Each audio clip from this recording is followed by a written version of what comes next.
So make a first call up for Ryan Manning of QPR. Yeah, he's into the initial squad. He's been doing well at QPR. I've watched him a couple of times, and he's gone from the centre midfield, he's onto left wing back, playing left back. And I think it's just reward for the way he's playing at QPR, just to be in that squad. Whether he ends up being in the final squad or not is another matter. But Mark Warburton speaks very highly of him. And of course, Troy Parrott, you've said on the FAI website updates in recent weeks, Troy Parrott now has a real chance of starting against New Zealand.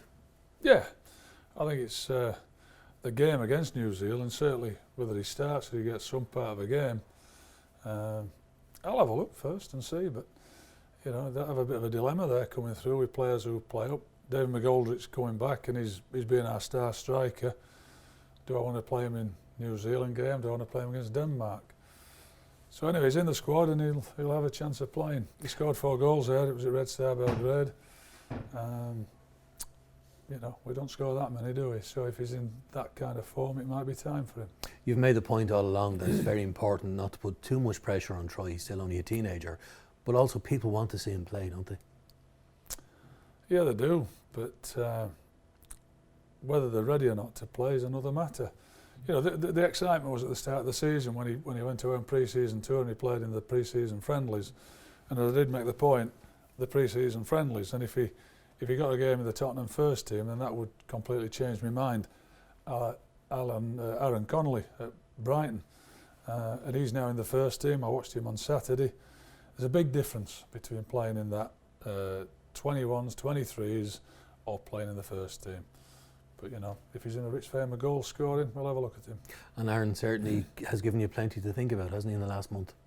Yeah, Aaron's been great. I thought he made a really good cameo appearance against Georgia, coming on. He had a couple of chances, and yet in the Switzerland game, you know, we're playing 2 up front. It was maybe a bit much for all of us in that game at times.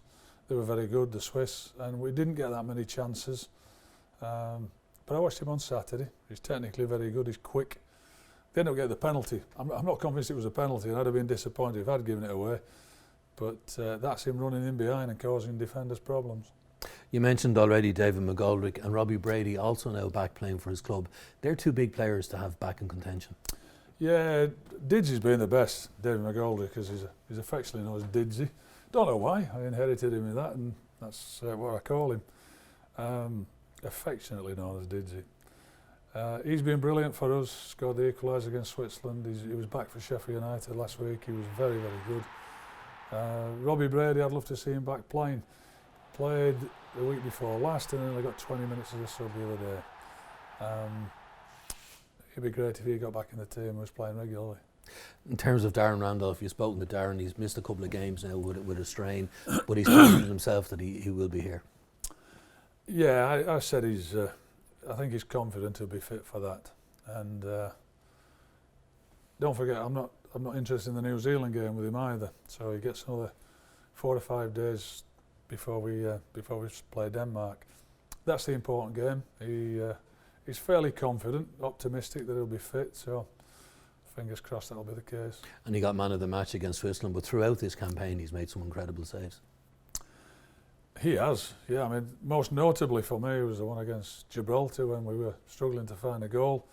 Just after half-time, he made a magnificent save from a corner kick, and we scored with a great pass from him, actually, from almost immediately afterwards. So he set the ball rolling for us, and he set the standard. He's been excellent.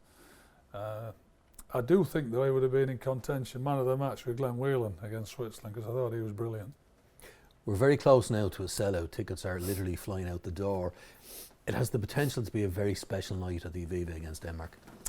It has. It's one of those evenings that should produce excitement, and I'm excited by it.